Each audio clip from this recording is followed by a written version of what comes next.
Daddy eats lots. Daddy eats lots. Daddy eats lots. Munch, munch, munch. Hello and welcome to Daddy Eats Last, where we discuss the challenges of being a man in modern society and whatever the hell that even means. With Ryan enjoying some freedom up in Cambridge, somewhere around the UK, it is myself and Matty this evening. How you going, Matty? I'm good, mate. How are you? I'm doing quite well. We're 3 days into the lockdown now, or 2 days into lockdown. I don't know. Every day is a blur. I can't see us getting out in the 7 days, which was, they told us we'd be out. I reckon we'll be in for a couple of weeks based on what's been happening with some mystery cases. But so far, so good. Yeah, I was going to say, you don't look tired. You look nice and fresh, so it hasn't really hit you yet, probably. Well, the missus today was like, "Oh, we'll be locked down. We'll do some gardening or something because gardening is a good sort of lockdown activity." I've gone, don't shoot your shots too quick. I reckon we might be in for a couple of weeks, so it's probably next weekend as well. We bake some gingerbread. All your jobs done at once. Yeah, exactly. And we bake some gingerbread. So in lockdown you got to bake. So we've ticked all the boxes. Great, excellent. Yeah. How's freedom? Freedom is great. We did some gardening today too, which was nice. It's lovely. Those lovely wintry days up here in Brisbane at the moment. So cold overnight, which is why I've got the beanie on, shorts and a t-shirt, but lovely summer days. So yeah, we're just making hay while the sun shines. What does cold overnight mean, Matthew? Oh look, you probably laugh, but it's comparable to Melbourne. Sometimes it gets down to your overnights. I've noticed there's some 12, 13s overnight. Okay, overnight tonight's going to be 4 here. Okay, so we don't quite get to that. We get to 9s every now and then, but okay, maybe I should just suck it up. Well, it's good running weather actually. So tomorrow morning, because we can run without a mask and then have to carry a mask when we finish. So I'll go for a run tomorrow when it's 4. Nice fresh air. I'll feel alive in the morning. And then there's fresh air, then there's that icy blast breaking your lungs apart, mate. And at 4 degrees, I don't think I'd be getting out for a run. No, I'm cool with that. It made me feel alive, and then I'll put a mask on. A little piece of me will die. Then you remember, oh yes, that's right. Yeah. But with Ryan away this week, we're going to do some parenting stuff, aren't we? We are, yes. The parenting boys are on, ready to go. We both have some issues we're going to ask the other person tonight. So I've got a couple of issues which we're having with our little fella, and you've got a couple of issues amongst your clan which you're having problems with. And we're going to give you the alternative opinion on these things. So maybe I'll kick off with one of my questions or one of the issues we're having. And this is sort of an ongoing one. It's been happening the last couple of weeks, and it's primarily about kinder, but it's also about a lot of things. So it's really sort of pushed back on wanting to do things like we'll get up in the morning, go like he'll be, kinder, and he loves kinder, and we'll get up in the morning, and go, oh, I don't want to go to kinder today, or mate, you got to brush your teeth. Oh, why do I have to brush my teeth again? Like it's just constant pushback on things the everyday things that you have to do, and it just gets really tiresome when it's the same thing day after day. Like I know that I'm probably going to wake up tomorrow, despite him being really excited today about going to kinder, and he'll get to tomorrow and be like, oh, I don't want to go to kinder. Why do I have to go to kinder? And it's just a drainer. Mate, I've been there with all 3 kids on that one. Mia is obviously grown out of that, so she's great. But Eloise was a funny one too. She did kinder for 2 years. The first year, it was a good 6 to 7 months, I reckon, of tears at the drop-off every single morning, regardless of how happy she was every time you picked her up. And you'd ask her how her day was, and she had the best time ever. But then overnight, it just reset, and the butterflies had come in the tummy, and then all the way to kinder, she was, I don't want to go, I don't want to go. The old koala hug on the legs as you're trying to leave. Thankfully, the teachers were great, and they did sort of pull her off and get her engaged in something to distract the fact we were leaving. But yeah, it was just awful. It didn't affect me too much, but I know that Kim was a bit sad every time there's a bit of a drop off. But I mean, fast forward a year later, and she's great. But this year, for whatever reason, she went off to primary school, so grade prep she started this year. Fine. We went for a little holiday. Well, actually went down to Melbourne for my sister's wedding, and then something happened. Then from there on, for a good 3 to 4 weeks, maybe even 6 weeks, she regressed, and it was back to the same old, I don't want to go to kindy, to the point where there were some days when I'd drop her off and I'd have to go and take her away from the classroom, sit her down, she was crying, and then just slowly get her to take some breaths and reintroduce her back to the class. She's fine now, but yeah, it was a bit of painful because it's like you said with your little guy, he's happy to go, but then something happens and then It's funny. Once he's in the car, he's not a problem. Like it's actually getting him to the car. So it's the process of it's the process of everything he has to do to get to kinder. But once he's in the car, he's fine. I drop him off at kinder. He'll just run in. Like I don't even have to say goodbye to him. He won't even pretty much won't say goodbye to me. So he loves it once he's getting there. It's almost that process in the morning of, okay, buddy, let's just get going. Oh, why do I have to go? Why do I have to get ready? It's strange. It's because I see kids in the room who they still koala the teacher and like are bawling their eyes out. And he's definitely not one of those, but it's just those things which, we have to do every day that he just seems to push back on every now and again. And it doesn't matter what answer you give to the questions. It's always like, it's the same questions day in, day out. Yeah, I can be, because you have to go to kinder. Otherwise, you just have to watch me do boring tax returns all day. So I'll try to reason with him. I've tried just getting the flipping car, like, you tried sort of just, mate, it's kinder. You just got to do it. Mate, you don't brush it, don't brush your teeth. They'll fall out. I don't care. But when you've got no teeth and you can't eat food, don't come crying to me. So I've tried lots of different things and nothing seems to stick. They all seem to work. They seem to work individually, but then I have to try the same thing or something different the next day. That's an interesting one because he is a very, I've met your little guy a few times and he's very inquisitive and very, I would say he's almost wise beyond his years. He's almost, you can definitely have a conversation with your little guy. So I don't know, maybe he's probing, I don't know, tricky one. Look, at least you can drop him off and there's no tears there. That's true. That is true. Maybe when he asks you a question, ask a question back. Question with a question. I do. I've sat him down a couple of times when he got upset about it. And I said, "Oh, mate, why don't you want to go to kinder?" And I'll just sit down next to him. Like, I'll make sure I'm at his level. So, like, I'll sit on the floor. So he's probably taller than me. So he's kind of got, I don't know, body language sort of hand. Like he's bigger.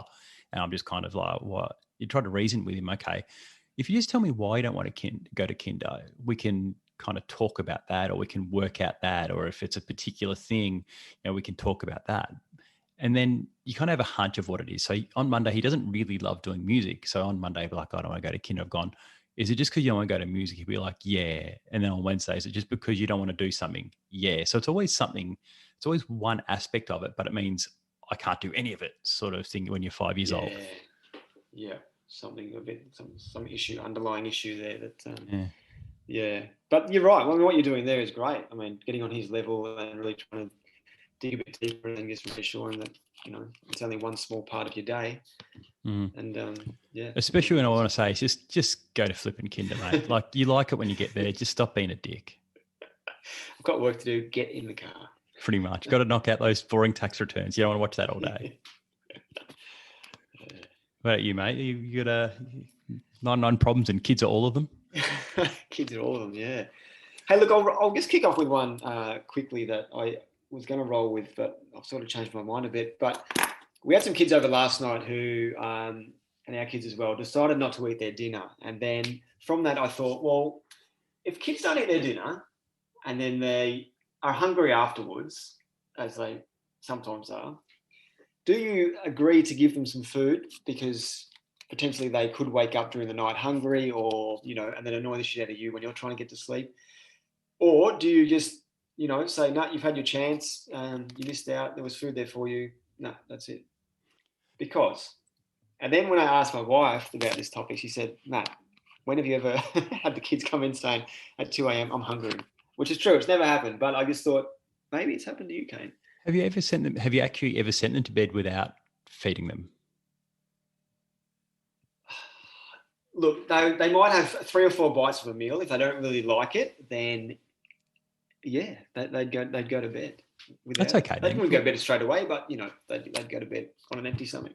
Yeah, that's as long if you've done it and they haven't come in, then it's probably not that much of an issue. Like we have, I guess we have it, and the little fella will have a couple of bites of something. And go, oh, I'm full. I go, mate, you can't possibly be full after 3 bites. You just not like it. You go, then you might say, oh, I'm full. I've gone, are you really full, or you just don't like it? So you have to ask him like 3 or 4 times, and eventually go, I just don't like it. And then I go, okay, fair enough. Why don't you like it? And if you can come up with reasons, I'll go, okay, fine. You can have a piece of toast, or we can adapt. But if you're just like, oh, I'm not going to have something to eat, just because, I'm like, well, what can you do? Like, it's just, I don't know. If they give a reason why, I'll accept it, or just go, that's silly. You ate it 3 nights ago. What's the problem now? Like, so I guess that's how I approach those ones, because we have those sort of issues every now and again where my fella's got a really good appetite. He'll try lots of things. Like he'll ask for sardines for breakfast sometimes. Like, oh, why don't we have porridge and sardines? So he has some. He's quite good on the tooth. So when he's not eating something, it's generally because he doesn't like it. So in those instances, I'm a bit more like, okay, you tell me why, and we'll cater for you. An expensive palate, sardines. Yeah. But I do like that. That's a good idea, Kane, and I will apply that next time one of my kids whinges about. Was it just dig a your, bit deeper? Was it your kids, or was it both sets of kids were like, oh, we're not hungry? Oh, it was one of the people's other kids, and also one of our kids as well. But yeah, maybe they had a whole heap of crap during the day that I didn't know about, which is often the case. Well, I think the obvious solution here is not to invite that kid over again. Darren, if you're listening, your kids will be welcome back. Bring your own food. But yeah, I'm all for that. I've definitely been sent to bed myself when I was a kid without being fed because I'd been insistent. But I have the flip side of this. I actually have a wonderful story about this exact same thing where a mum of some 3 boys, which you and I both know, the middle boy had been cooked stir fry for dinner, a salmon stir fry. And the kid goes, I don't want to eat it. And I'm like, fine, you can go to bed without food.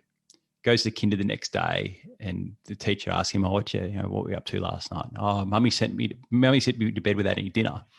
So then, when mummy comes to pick up the kid, the teacher says to mummy, "Oh, listen, you didn't feed your kid last night." And mummy's gone, "Well, I actually cooked him a salmon stir fry, and he usually eats it, but he didn't eat it for last night." The teacher's like, "Well, fair enough. That sounds delicious, but I just had to ask because the little fella said he hadn't been fed." Oh. That's right. The teacher would be like worrying, why are you feeding your kid? Yeah, because so I guess it's a fine line. Maybe if you send him to bed without any food once, but if you do it a few times, it might filter back to the teachers, and then anything could happen. Correct. Child services gets a call. I love it, mate. I'll give you my other one, my actual one, and that is: do you use currency as a consequence? And some examples of that with our kids are. If they're not doing the right thing, then I'll think of something in their room or something they play with quite often or something they're enjoying, and I'll threaten to take that away. Now, 9 times out of 10, I'm doing this in the drive to sport or school where they're being a pain in the ass in the back and arguing each other. That's where the threat will happen. And then by the time they get home that day, I'll either have forgotten or I won't follow through, which is bad parenting. But I was just wondering if you ever threaten. Kind of. Yeah. Little fella he'll still have a lay down in the afternoon, and he still wants to put his pajamas on. I get into bed with his clothes on, which is just like, serious, dude? Like, just just jump into bed with your clothes on. No one cares. So he still gets into his pajamas for what we call siesta, which is him basically just listening to a story via Bluetooth speakers for 30 minutes, maybe an hour and a half if we're really lucky and he likes a story. And whenever he gets up out of that, he gets up at sort of 3:00 in the afternoon. He just wants to get around in his pajamas all afternoon. So he ends up in the pajamas for like half the day. And then today he's like out the back and he's like got his nice new pajamas on. And my wife says to him, "Oh, listen, buddy, get changed." And he's like, "No." She's like, "Mate, if don't get your pajamas dirty." And then he's like, "Oh, if I get my pajamas dirty, you'll just have to go buy me some new pajamas." And I just heard this. I've gone, "Oh, here we go." So I just walked down and I go, "Mate, if you go outside and get those pajamas dirty, I'm going to put them in the bin. I'm not going to wash them. They're going straight in the bin." And then he starts stripping off. So yeah, it's something which I use, and it's the same. It's one of those teaching mechanisms where he's like, sometimes like if he's broken something of somebody's, or at kinder he's done something and, we've been told, "Oh, listen, this happened," like where he's just kicked over a kid's set of blocks or something.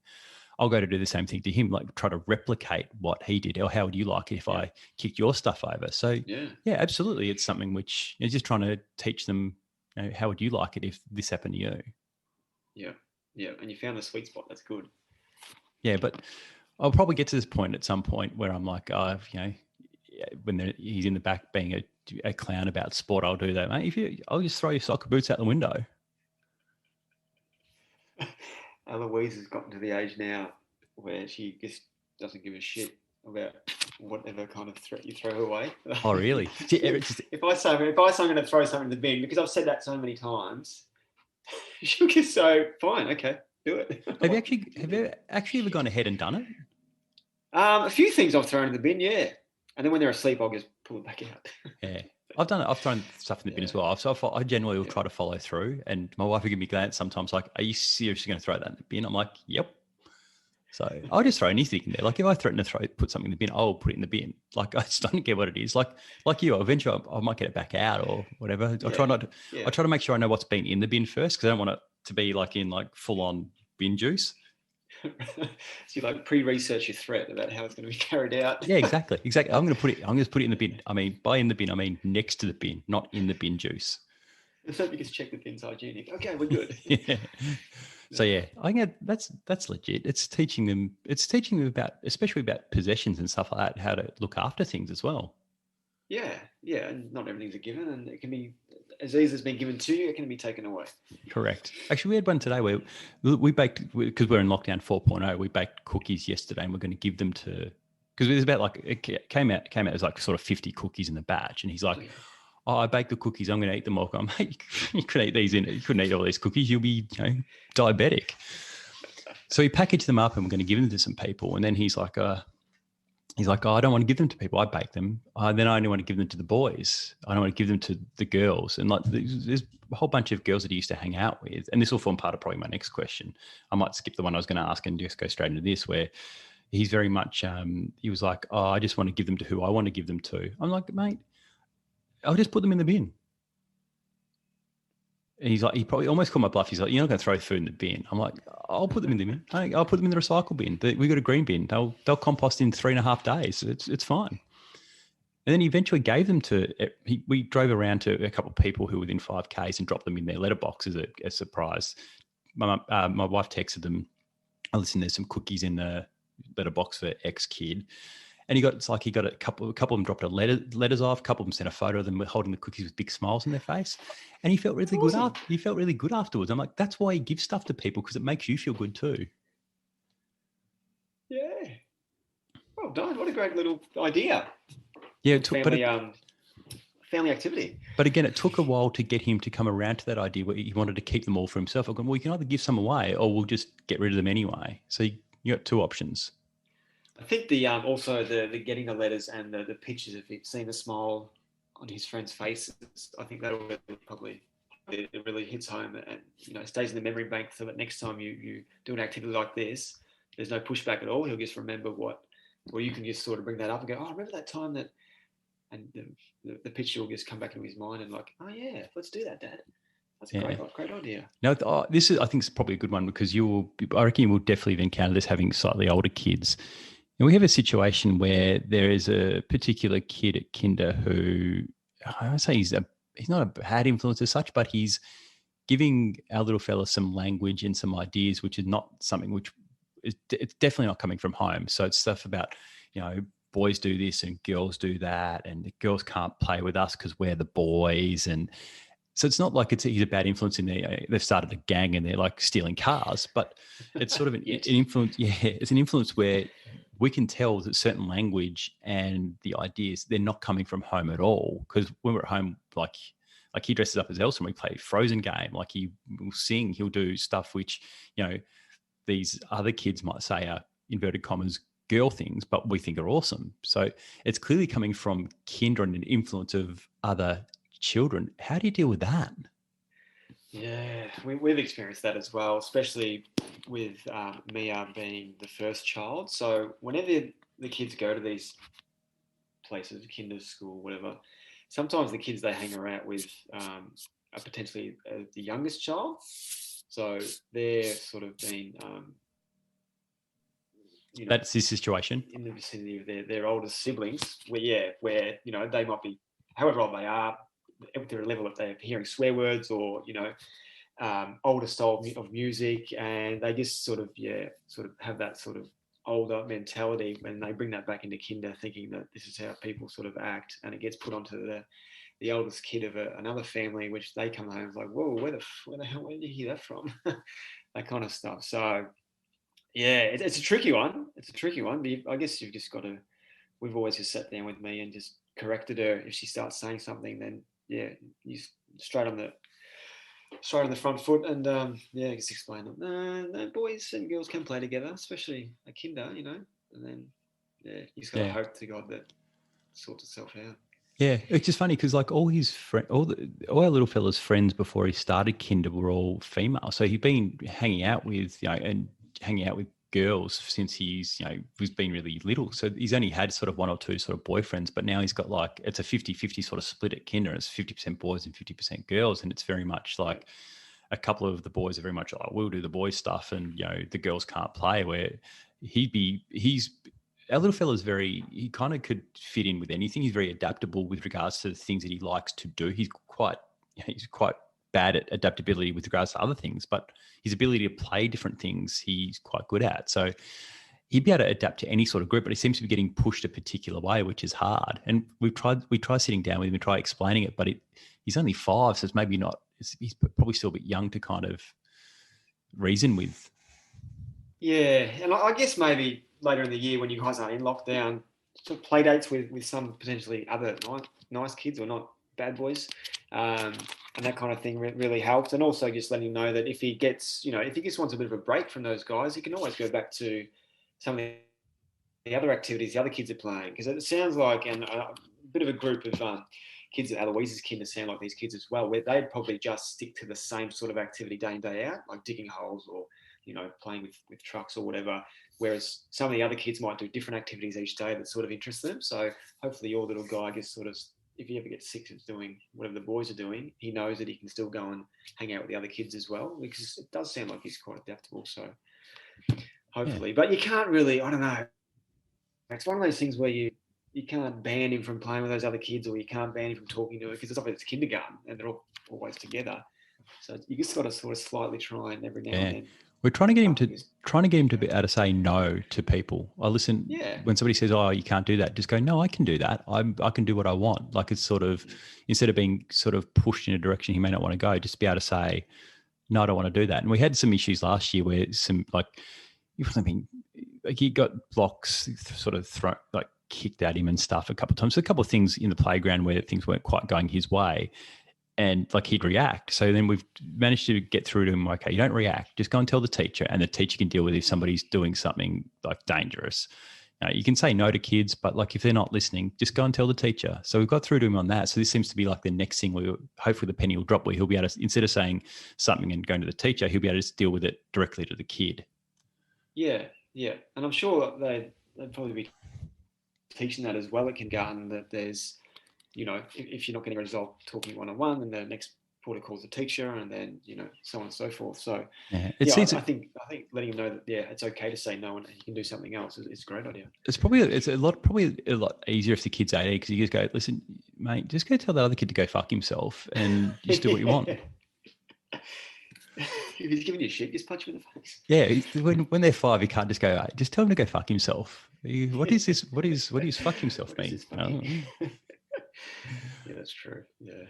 There's all sorts of problems. Like if it's not this problem, it's something else. And it's 99 problems, and kids are all of them. Like they're great, but they're all the problems too.